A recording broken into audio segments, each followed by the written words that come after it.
Ang ginintoang tuntunin. Isinulat ni Jim Lloyd. May mag-asawang nakatira sa isang bayan na may isang anak.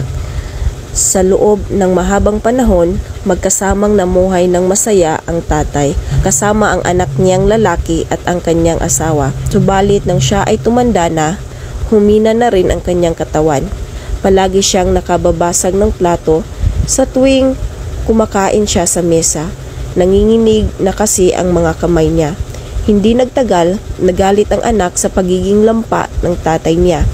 Kaya isang araw, iginawa niya ito ng mapagkakainang pinggan na kahoy.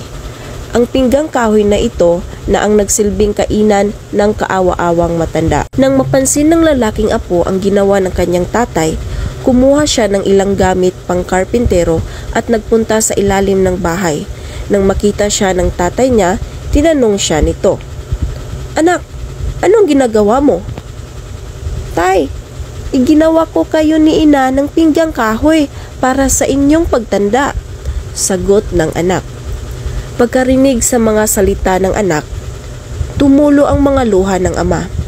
Simula noon, pinapayagan na ang matandang lalaki na kumain sa misa kasama ng buong pamilya. Hindi na siya pinakakain sa pinggang kahoy. Aral: kung nais mong respetuhin ang iyong anak, ibigay ang nararapat na respeto para sa magulang. Tandaan, huwag gawin sa iba ang ayaw mong gawin ng iba sa iyo. Ito ang ginintoang tuntunin.